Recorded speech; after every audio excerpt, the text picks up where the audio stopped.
Hey everybody, it's Jeff from New York, and I'm here in beautiful Las Vegas. You know, before I continue with our regularly scheduled programming here on the New York channel, wanted to take a little time out here and do a video on the Tropicana here in Las Vegas.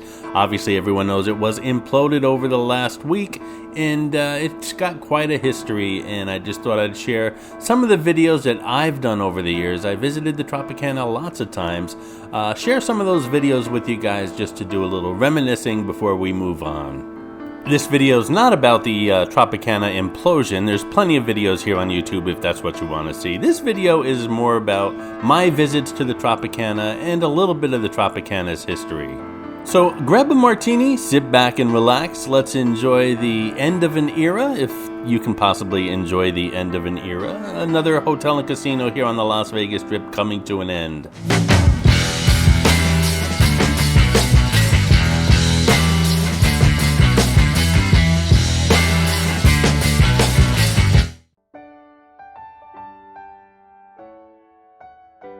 I never stayed at the Tropicana, but I visited lots of times. The very first time I visited was right after the COVID crisis. I think once they lifted all the restrictions, I was probably in Las Vegas just a few months later, and that's when the airplanes were empty and traveling was fun.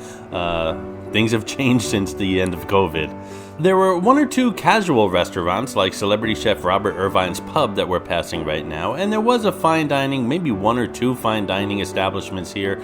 No one could remember their names, no one really went to them, and well, again, Tropicana, not a destination if you're looking to do some good eating. And of course, it's sharing an intersection with 3 MGM properties that have plenty of dining choices.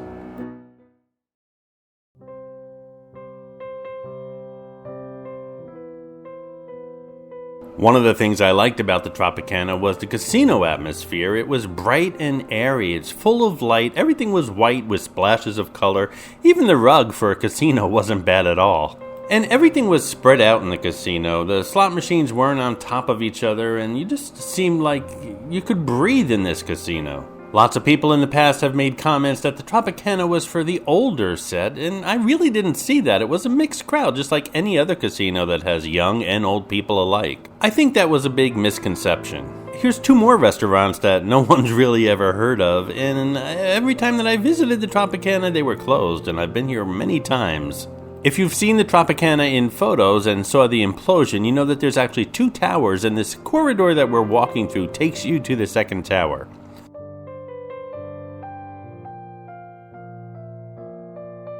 Here's a view of the Tropicana's pool complex, which I thought was a beautiful pool complex. We're looking at it through a window right now. We'll go outside and check it out later. Tropicana wasn't known for entertainment either, but they did have some really good shows. Not A-list shows, but some really good entertainment.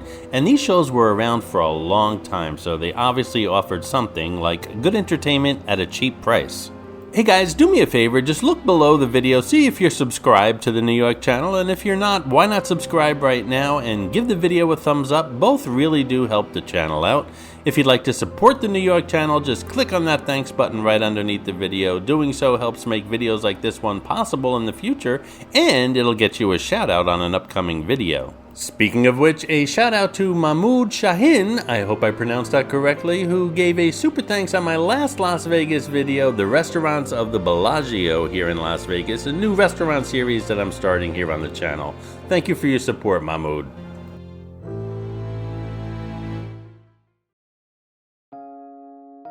The Savor Brunch Buffet never really opened after COVID, and it became, I guess, a employee break room, more or less. They had a great view of that pool complex. The Tropicana was conceived by a fellow named Ben Jaffe, who was part owner of the Fontainebleau Hotel in Miami Beach, also opened up the Fontainebleau right here on the Las Vegas Strip just a short while ago. The hotel originally opened with low-rise bungalows containing 300 rooms, and the property would later launch several expansions, including 2 hotel towers added in 1979 and 1986, respectively. By the way, those 300 bungalows that were built in 1957 were the oldest hotel rooms you could get on the Las Vegas Strip, until this place just recently closed. Of course, the Flamingo, just a little bit north of here, had the first hotel rooms on the Las Vegas Strip. They were demolished years ago.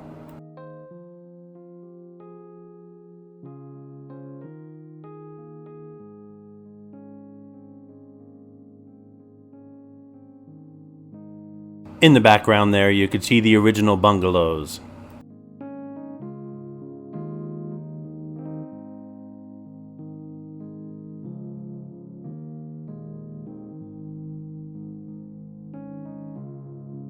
Ah, if those palm trees could talk.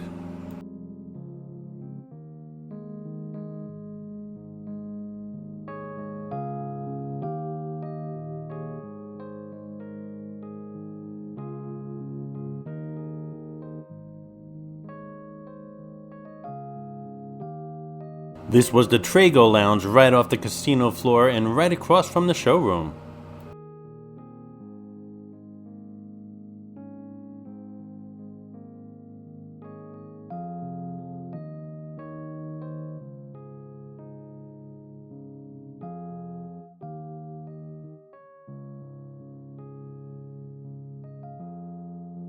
As guests entered the Tropicana, they were greeted by that beautiful stained glass ceiling over the main casino area, the table game area of the casino. That entire ceiling was disassembled before the demolition of the Tropicana, and Bally's had said that they're saving it safely for the next phase. Some people say it's going to be part of that new A's stadium that they're talking about building here. It would be nice if they installed it in that stadium.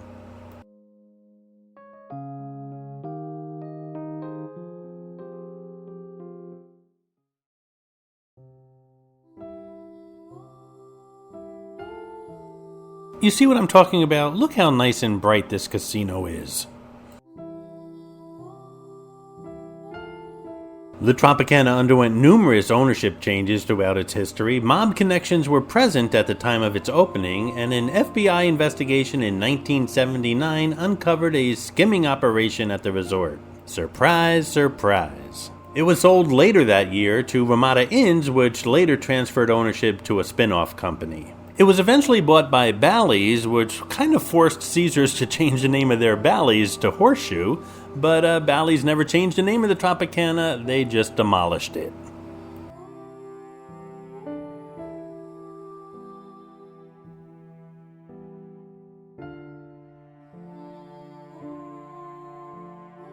The Tropicana did have a food court which briefly opened after the pandemic, but it didn't do too well and closed shortly after it reopened.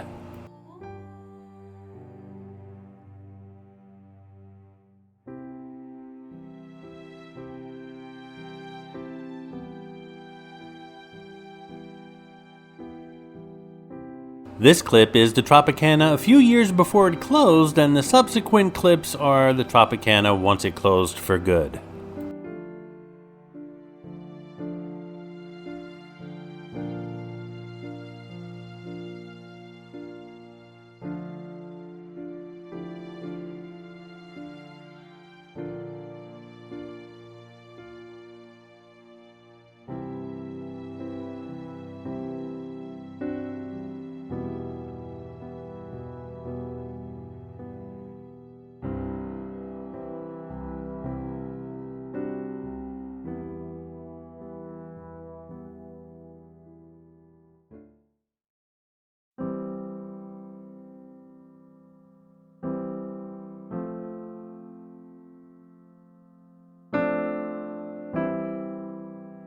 These were plastic flowers by the side entrance. They had little pink flowers on them. I took one as a keepsake, and it's now in my camera bag everywhere I go.